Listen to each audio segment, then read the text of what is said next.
வாங்க வியூவர்ஸ், இன்றைக்கி கிறிஸ்டியில் ஒரு முக்கியமான 5 கொஸ்டின் பார்க்குறோம். ஃபஸ்ட்டு கொஸ்டின், கிழக்கிந்திய நிறுவனம் தன்னுடைய தலைமையகத்தை சூரத்லேருந்து பம்பாய்க்கு மாற்றிய வருடம் 1687. நெக்ஸ்ட்டு, ஆங்கில வணிகர்கள் சுதாநிதியில் ஒரு குடியேற்ற நிறுவனர் ஏற்படுத்தப்பட்ட ஆண்டு 1690. வாங்க நெக்ஸ்ட்டு போகலாம். இந்தியாவில் இருப்பு பாதை போக்குவரத்து அறிமுகப்படுத்தப்பட்ட ஆண்டு 1853.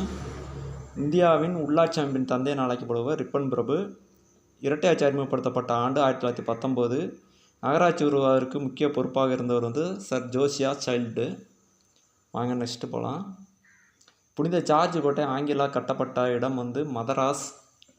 1744 ஆண்டு வரை கிழக்கிந்திய கம்பெனியின் முதன்மை குடியிருப்பாக இருந்தது புனித ஜார்ஜ் கோட்டை. புக்கில் இருக்க கொஸ்டின் தாங்க நம்ம தொகுத்து கொடுத்துருக்கோம். வீடியோ பாருங்கள், ரொம்ப யூஸ்ஃபுல்லாக இருக்கும்.